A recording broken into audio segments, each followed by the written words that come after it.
Bonsoir mon frère Edna, bonsoir à toute l'Afrique, bonsoir aux confrères, aux copanélistes du côté de Yaoundé qui subissent cette machination de forces de obscures qui tentent de nous museler. Bonsoir, un vibrant bonsoir aux résistants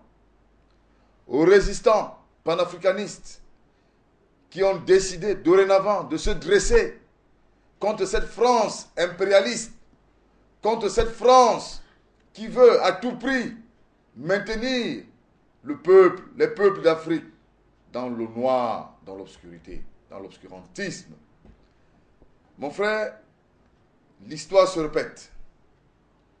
L'histoire se répète parce qu'il y a quelques années, Pius Njawé avait vu sa radio fermée, embastillée, privée, de la même manière, avec les mêmes méthodes qu'on essaye aujourd'hui de museler Afrique Média. Mais oui, l'histoire s'est répétée parce que nous avons manqué d'audace quand cela se fut. Nous avons manqué d'audace et l'histoire ne se répétera plus parce que nous sommes en résistance. Nous sommes en résistance depuis hier. La résistance que nous prenons n'est pas celle de brûler, de casser, de bafouer les institutions. Notre résistance, c'est d'imposer la loi à ceux qui veulent bafouer la loi, à ceux qui veulent bafouer le droit. Parce que vous voyez bien, dans ce dossier d'Afrique Média, la décision de suspendre Afrique Média est suspensive dès lors que le dépôt, dès lors que nous avions reçu un certificat de dépôt du recours qui a été fait auprès des tribunaux. Alors, nous ne comprenons pas comment M. Essoka peut aujourd'hui bafouer la loi, bafouer la justice, lorsque vous avez un certificat de dépôt qui demande un sursis à exécution en attendant que le dossier soit jugé. Au fond, l'affaire est en stand-by. Nous ne comprenons pas comment un sous-préfet, grand administrateur de son État, peut se permettre d'être complice au point de bafouer la loi. Et c'est ça le problème aujourd'hui. C'est pourquoi nous entrons en résistance. Nous entrons en résistance pour que l'état de droit perdure dans notre pays. Pour que l'état de droit perdure sur le continent. Parce que vous savez, les forces du mal ont toujours bafoué l'état de droit chaque fois qu'ils veulent agir. Et donc, nous appelons tous les résistants à être vigilants, à ne pas baisser les bras, à dénoncer, à continuer de dénoncer tous ces manquements qui ont pour objectif de créer une sorte de cocktail Molotov afin que notre pays, notre République, notre Cameroun, notre Afrique prennent encore une fois de plus le feu. Donc, mes frères, restons vigilants. J'appelle tous les résistants à être vigilants, à ne pas lâcher les filatures que nous avons mis sur pied, parce que nous avons décidé dorénavant de filer, de pourchasser, de poursuivre toutes les forces endogènes que nous aurons détectées. Et c'est d'ailleurs cette mission qui va nous amener en fin de semaine dernière à découvrir que M. Peter Essoka a rencontré les éléments de la Séléka dans un hôtel qu'on appelle le Saint James à Douala. Il faut bien qu'il l'explique, parce qu'il va passer devant le tribunal populaire. Il faut qu'il explique ce que lui, un fonctionnaire, tramait avec les gars de la Séléka dans un hôtel de Douala. Alors, les informations à nous, mises à notre disposition, font état de ce que M. Essoka aurait passé un deal avec cette France assassine, cette France qui veut à tout prix détruire le Cameroun. Il serait le futur Premier ministre du gouvernement de transition nationale qui est en train d'être mis sur pied pour renverser le président Biya. Et c'est pourquoi ce monsieur a pour mission de museler tous les médias qui vont défendre les institutions de la République. Aujourd'hui, c'est Afrique Média, mais croyez-moi, demain, ce sera notre média. Peut-être ce sera Equinox, peut-être ce sera la Nouvelle Vision, peut-être ce sera la Vision 4, on ne sait jamais, mais je dis, le temps est à la vigilance.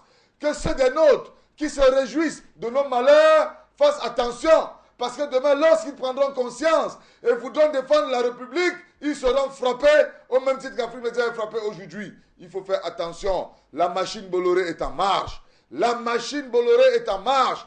La machine a broyé tous les médias qui vont s'attaquer à l'impérialisme français est en marche. Vous pouvez constater que c'est l'une des raisons pour lesquelles Bolloré vient de racheter toutes les chaînes européennes et françaises qui comptent pour planifier le retour aux affaires du candidat Sarkozy. Et nous savons tous le plan machiavélique, le plan diabolique, le plan satanique de M. Sarkozy vis-à-vis des pays du précaré français. Donc, nous sommes obligés de rester en résistance. Alors, chers compatriotes, chers confrères, chers frères panafricains, restez vigilants, l'un est au combat. Nous devons nous battre pour notre survie, nous devons nous battre pour que l'Afrique demeure debout, nous devons nous battre pour que le changement se fasse.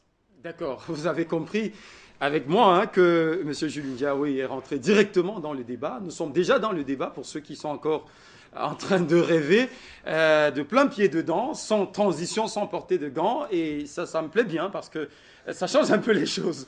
Jules Ndiaye, juste pour que quelqu'un d'autre prenne la parole, voilà, je pense, Stéphane Tchoumbouki faisait état de ce que du côté du Cameroun, dans certaines localités, il y a des jeunes qui ont failli déjà prendre le chemin de la route, des rues, justement pour faire des massacres. Vous êtes justement une voie autorisée pour leur envoyer un message, rapidement.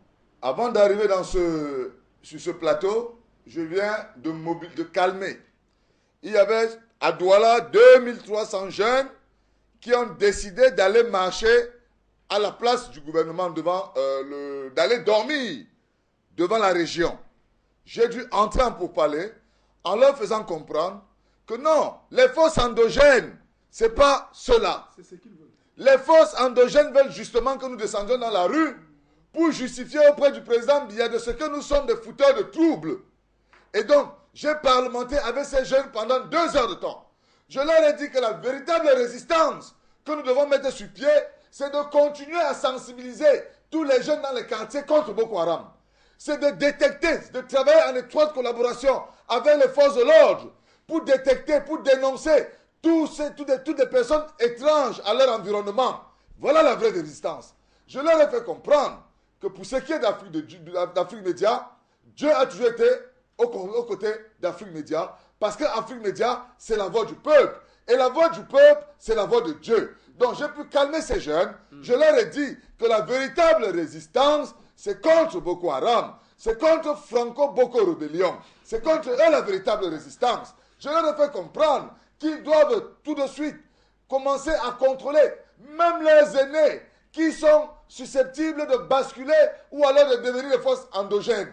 Ils doivent travailler en étroite collaboration avec les forces de l'ordre, avec la police, la gendarmerie et l'armée. Je leur ai demandé de mettre sur pied des stratégies qui vont créer des synergies pour qu'on puisse tous être soudés autour des institutions. Je leur ai fait comprendre que la véritable révolution que nous avons engagée aujourd'hui, c'est de préserver les institutions, c'est de démontrer à la France que ce qu'elle a fait il y a 20 ans n'est plus possible aujourd'hui parce qu'il y a une jeunesse qui est debout. Il y a une jeunesse qui a choisi par la voie démocratique un chef d'État. Il y a cette jeunesse qui refuse de prendre les armes que la France essaie de lui tendre depuis quelques années.